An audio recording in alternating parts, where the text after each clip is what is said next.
I never liked saying it out loud, but Aunt Linda's house always felt staged. It was beautiful, of course. Crystal glasses gleamed beneath the massive chandelier, and the heavy china sat in perfect, accusing rows. Yet it felt like a magazine spread, not a home.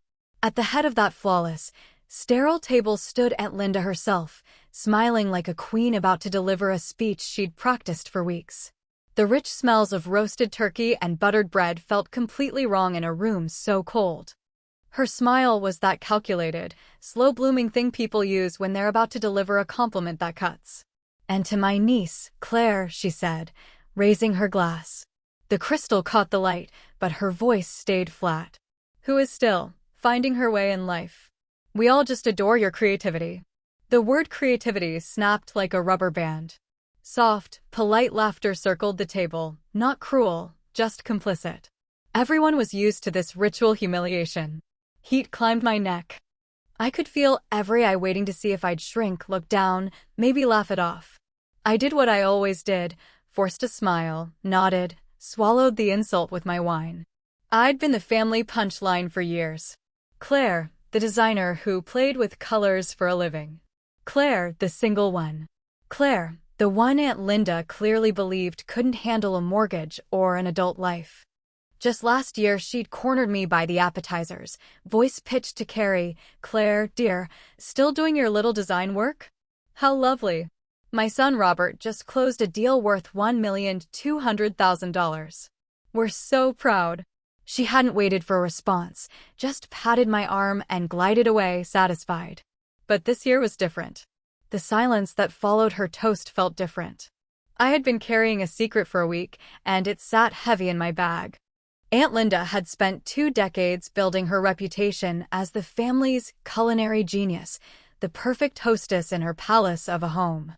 Her power was built on that image, the sprawling house, the imported cars, the crystal that sang when you touched it, and the condescending pity she offered to those of us who hadn't achieved her brand of success. For years, I'd let her remarks roll over me.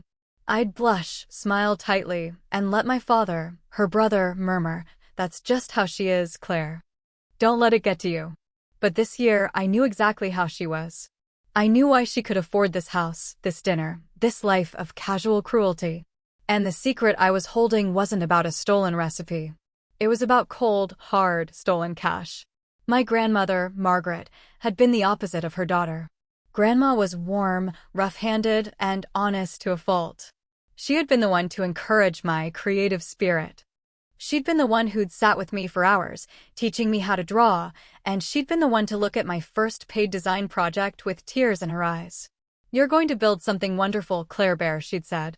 "I want to help you." When she passed away 2 years ago, it was devastating. Aunt Linda, as the oldest child and the one with the financial savvy, was named the executor of the will. I hadn't thought twice about it. My father trusted her completely. We all did. We all grieved.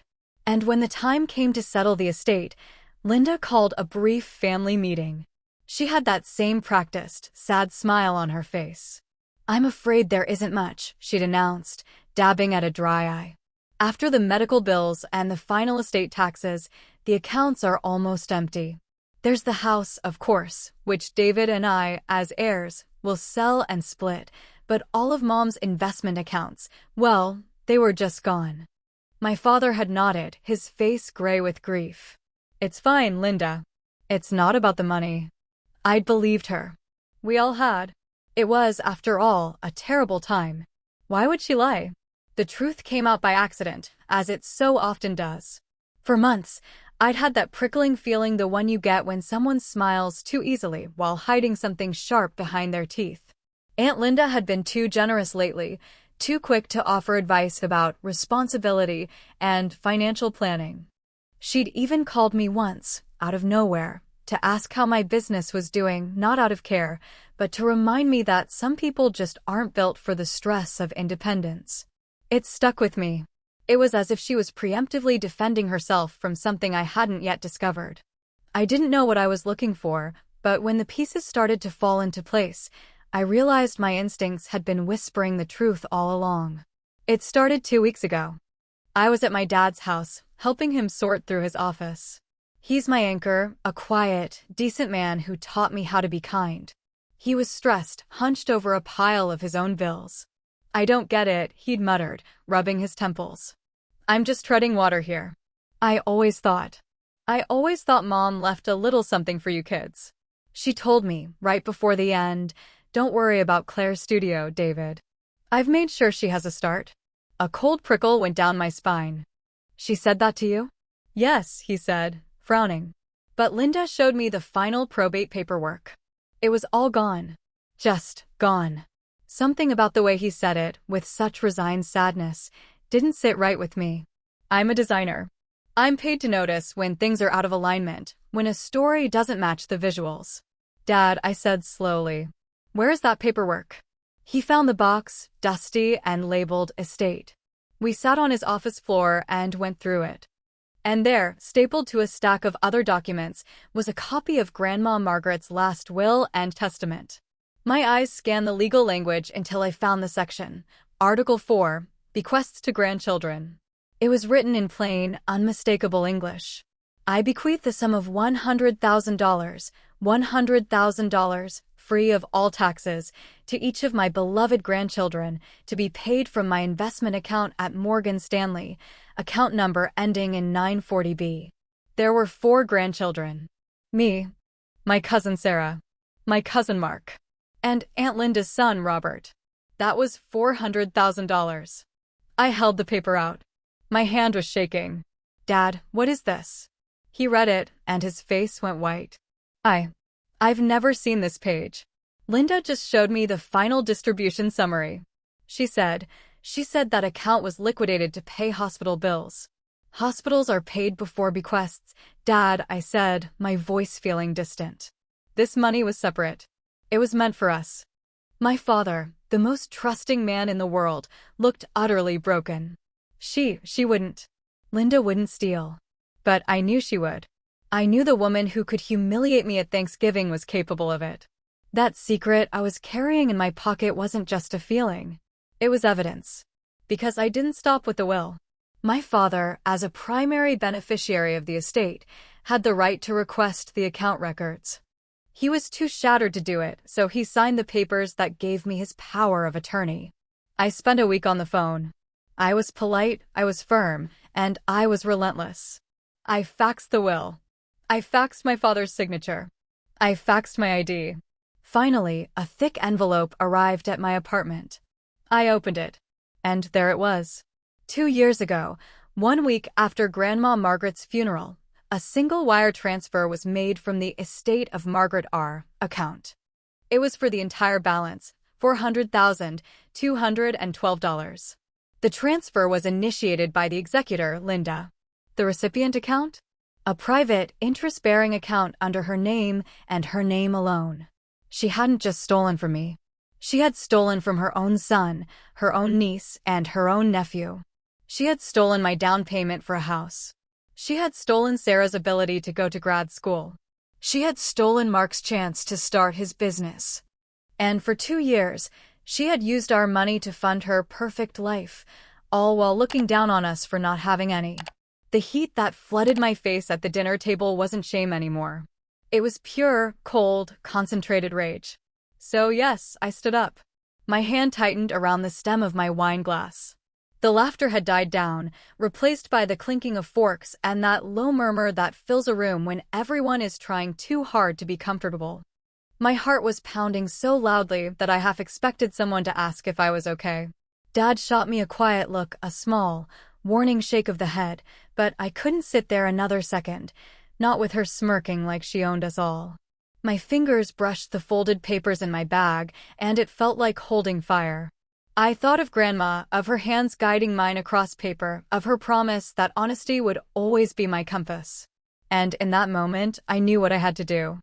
"Thank you, Aunt Linda," I said. That was very gracious. The room stilled. This was not in the script. "I'd like to make a toast as well," I continued. Everyone stared. My father looked at me, his eyes filled with a terrible, anxious understanding. He knew what I was about to do. "I'd like to toast to Grandma Margaret," I said. The tension in the room softened slightly. You could not toast to Grandma. People raised their glasses. To Margaret, my cousins murmured. I've been thinking about her a lot this week, I said, my eyes locked on Aunt Linda. Her smile was frozen, her eyes suddenly sharp and wary. She knew too. I was thinking about her generosity. And I was thinking about her will. That one word, will, hung in the air. The clinking stopped. Claire, Aunt Linda said, her voice a low warning. This is hardly the time or place for such things. I think it's the perfect time and place, I said, my voice rising just enough to command the room. After all, we're sitting in a house paid for with Grandma's money. A gasp came from my cousin Sarah. Uncle Jeff, Linda's husband, started to stand up. Now, you listen here. No, you listen, I said, and the force in my voice shut him up. 2 years ago, Aunt Linda, you told us all that Grandma's estate was empty. You told my father, your brother, that after the bills, there was nothing left for the grandchildren. That's true. Linda cried, her face turning a splotchy red. The medical costs were astronomical. That is a lie, I said, and the words fell like stones into the silence. I've spent the last week with her will and her bank records. I reached into my bag and pulled out a neatly folded, highlighted stack of papers. A copy of the will. And the bank statements. I didn't hand them out. I held them up. Grandma Margaret left $100,000 to each of her 4 grandchildren. She left it to me, to Sarah, to Mark, and to your own son, Robert. I turned to my cousin Robert, the one with the supposed $1 million deal. Did you know that, Robert? Did you know your mother stole your inheritance? Robert looked completely blindsided, his face pale. Mom? What is she talking about? She's a liar. Linda shrieked, finally dropping the perfect mask. Her face was twisted with fury. This is slander. You're jealous. You've always been jealous of me. Am I? I said. I unfolded the bank statement. Then explain this. This is the final statement from Grandma's investment account. And this, I pointed to the highlighted line, is a single wire transfer for $400,000, dated 1 week after her funeral, into your private account. An account you never disclosed to the rest of the family. You could have heard a pin drop. The air was sucked out of the room. The smell of the roasted turkey suddenly seemed sickening. My father stood up. He wasn't yelling. His voice was quiet, hollow, and utterly devastated. Linda, he said. Tell me it's not true. Look at me and tell me you didn't steal from my daughter. Aunt Linda looked at her brother. And in that moment, she had no practiced smiles left. She had no witty comebacks. She just stared at him, her mouth opening and closing, her eyes darting around the room, looking for an ally. She found none. Uncle Jeff was staring at the floor. My cousins Sarah and Mark looked like they had been physically struck. My God, Sarah whispered, tears welling in her eyes. I couldn't afford to finish my master's degree. You told me to work harder. And you, my cousin Mark said, his voice shaking with rage, you dared to give me a loan for my business startup? With my own money? And you're charging me interest. That was a detail even I hadn't known. The sickness in my stomach doubled. It wasn't like that. Linda finally burst out, tears of fury, not remorse, streaming down her face. You don't understand. The market was down. We needed it. To keep the house. We were going to pay it back. We were. Pay it back, my father said, his voice cracking. You lied to me for 2 years. You let me think my own mother had left nothing for my child. You watched Claire struggle to build her business, knowing you were sitting on the money our mother left her. You mocked her for being poor. He slammed his hand on the perfect set table, and for the first time in my life, I saw my father truly enraged. The crystal glasses jumped. This dinner, he said, gesturing around the opulent room, this house, it's all built on a theft. You're a thief, Linda. That was it. The word was out. The secret was gone, and the truth had taken its place.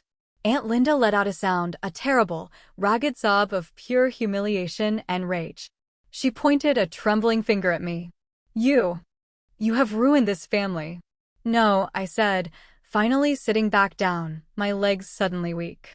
You did. I didn't stay for the rest. I didn't need to. I quietly gathered my purse and my coat. My dad caught my arm as I walked to the door. He didn't say anything. He just pulled me into a hug so tight it almost hurt. When he let go, his eyes were wet, but he nodded. "Go," he said. "I'll handle this." I walked out of the house, the sound of my aunt's hysterics and my cousin's angry, betrayed voices echoing behind me.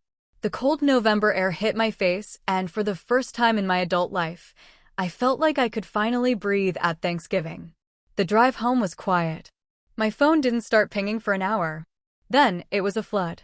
"Cousin Sarah, Claire, my God. I don't know what to say. Thank you. My parents are talking to your dad. We're going to get a lawyer. Cousin Mark, you are a legend. A total legend. I'm also calling my dad. And I'm defaulting on that loan." Even Robert, her perfect son, sent a text.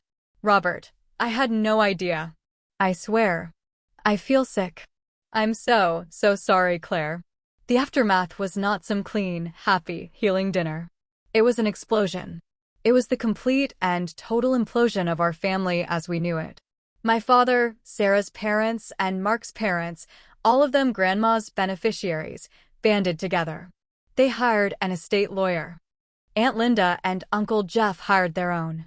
It turned out the $1,200,000 deals were a fantasy. Uncle Jeff's business was failing. They had been living on credit cards and lies for years. When Grandma Margaret died, Aunt Linda saw our inheritance as a lifeline. She took it, transferred it, and used it to prop up her house of cards.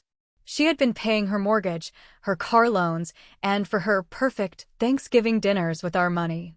The legal battle was brutal. It was fought over emails and in sterile conference rooms. Aunt Linda tried to claim it was all a misunderstanding, that the money was an informal loan from the estate. But the bank statements didn't lie. The will was clear. They were forced to sell the house, the palace, to pay back the $400,000, plus 2 years of interest and all the legal fees. They moved into a small, rented condo on the other side of town. I won't pretend it was all glory. It was ugly. I lost an aunt. My dad lost his sister. The family was broken. But something new grew in its place. The next year, Thanksgiving was at my dad's house. It was crowded and loud and messy. Sarah, who was now back in grad school, burned the biscuits. Mark, whose business was finally in the black, knocked over a bottle of wine. We laughed until we cried. For the first time, the laughter felt real, not polite, not rehearsed. It echoed off the walls of my dad's modest kitchen, filling every corner that once held silence. I looked around the table, at the chipped plates and mismatched glasses, and thought how beautiful imperfection could be. There was no crystal, no performance, just family, finally free of the shadow that had hung over us for years. The food wasn't perfect, but it was honest, and it tasted like peace. I stood in the kitchen, helping my dad carve the turkey, and he raised his plastic cup of wine. "To Grandma Margaret," he said, his voice thick. To Grandma, we all echoed. He looked at me and smiled. And to Claire. For finding her way. And for showing us ours. I never saw Aunt Linda again. I heard she got a job as a receptionist. I don't know if she ever felt remorse. I don't know if she ever understood that the real theft wasn't the money. It was the trust, the years, and the love she had squandered. I kept the copy of the will. It's in a file in my studio apartment, the studio I still love. Sometimes I look at it and think about how lies, especially the ones we tell to make ourselves look big, have a way of making us incredibly small. I hated that the room smelled like a lie. But the truth, I learned, has its own smell. It's not as fancy as roasted turkey and expensive wine. It's simpler. It's clearer. And it's the only thing that will ever truly set you free. Thank you for listening. And if you enjoyed this, please don't forget to hit that like button and subscribe to our channel.